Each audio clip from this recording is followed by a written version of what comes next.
Okay, how's it going today? So, top of the morning, all right. Today is 19 October, about 11:30 Pacific time. So, East is well into the afternoon, all right. Back home and all that. Shout out to all my fam out there in Virginia and Philly and out there in the South in Tennessee, Georgia. Be sure to like, subscribe, leave your comments, let me know what you think about this video, okay? I wanted to talk about a very, I don't know, like that a story that I found very, very touching. Okay, I found very, very intriguing concerning a producer.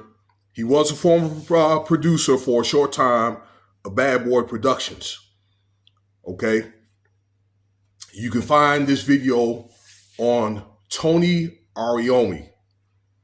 Okay, where just plug up, look through the videos. He just did it a few days ago, I think like 3 days ago from the making of this video. So today's Sunday, it was probably made like Thursday or Friday. Look up former producer that saw demonic spirits or stayed at Diddy's house.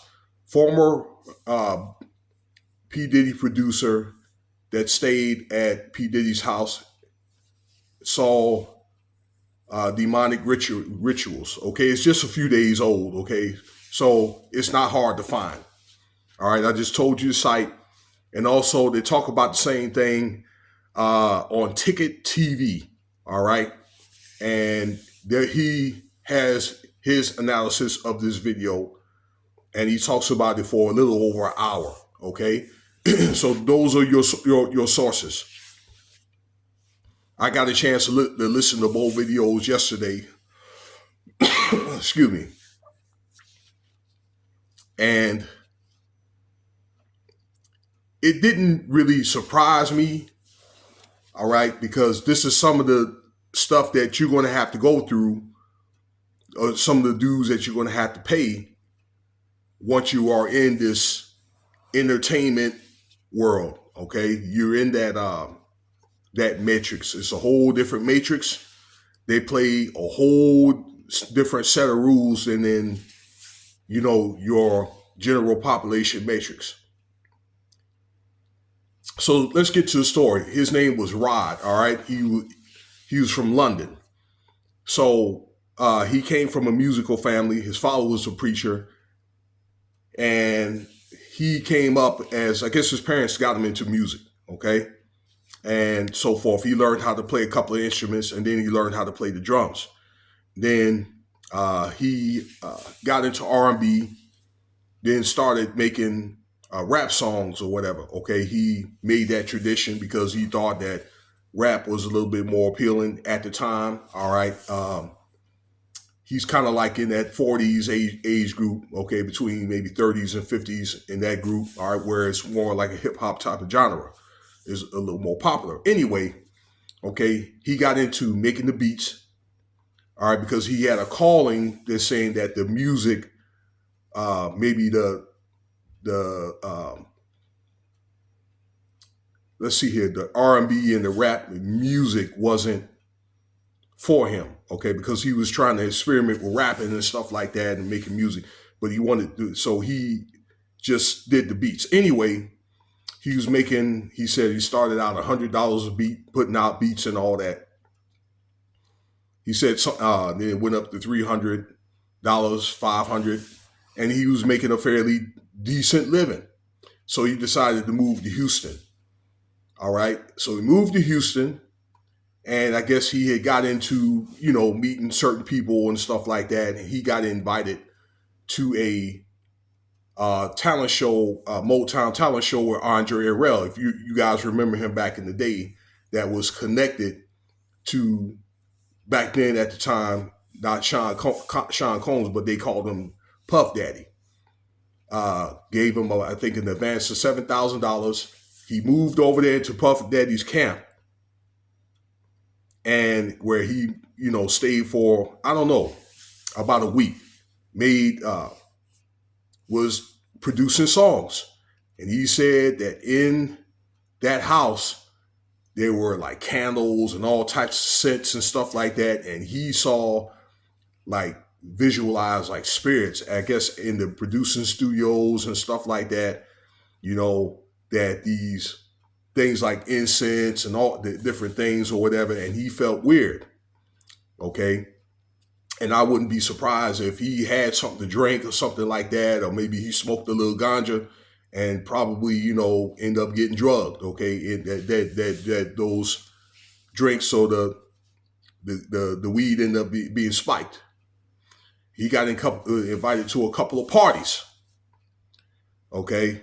Let's see here that he went to, and he saw the same thing.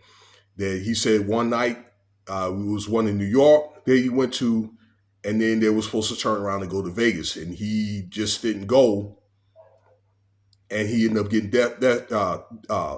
threats and stuff like that to come back. Where you at? Why you didn't come back? Say he called his mother, his girlfriend at the time, which is now his wife, his dad, and be like, you know what, you gonna come back or whatever, or something bad gonna happen. And he ended up coming back, and he said that he ate some cookies and stuff like that, and he ended up seeing all these gremlins and demons and all that. Okay, but he was able to get away.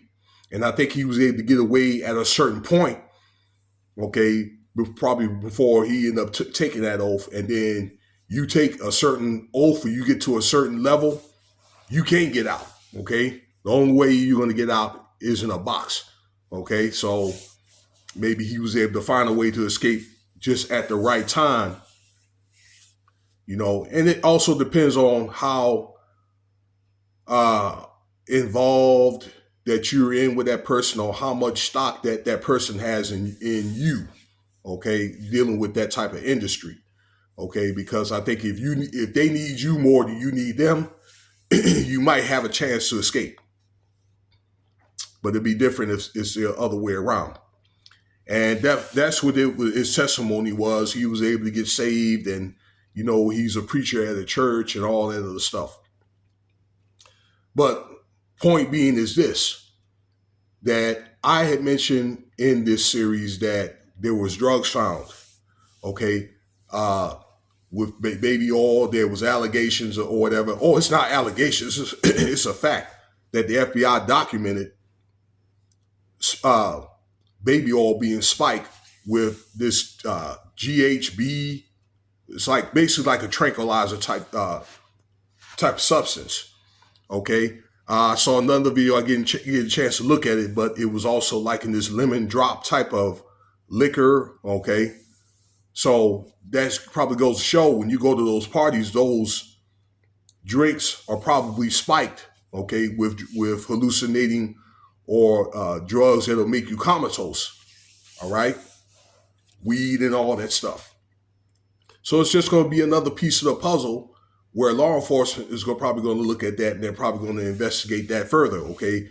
What substance is making him do that type of stuff? Okay. So that's what it's going to do. It's just another piece of the puzzle. And let me also say this: Diddy's not the only one. Okay. But really, in the end of the day, when you take that type of oath, really nobody makes you really do it. But these are actions that he has done. Okay. And I think a lot of other people needs to go down with him. That probably won't happen. And that's why I don't think that he's going to get as much time as they say he's going to get. They're saying life.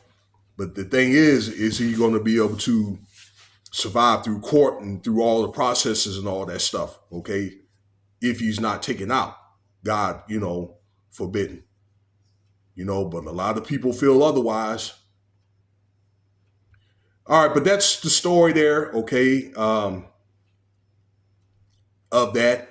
Okay, when you get into that world, all right, you're just not going to just get in. They're just going to give you, these are a lot of different rituals and sacrifices that you have to, that you're going to have to go through, stuff that, if you're a Bible toter and so forth, it's not going to mix. because I'll say it like this: the Baphomet is the ruler, okay, or paganism is the ruler of the entertainment world.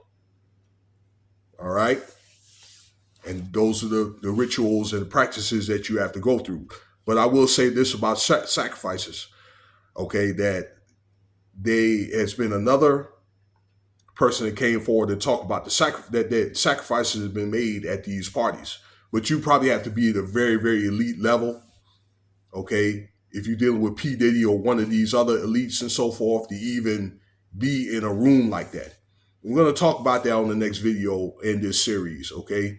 And again, he's not the only one, but it's a confession that a woman made September 23rd of this year, so pretty much like a month ago. I'm going to explain that in further detail. So, thank you for your time. I think I went over my time limit because a lot of y'all are attention deficit, including myself. Again, let me know what you think. Cash App $ Winston Spivey if you want to donate. Check out some of the other videos. Stay tuned for the next video.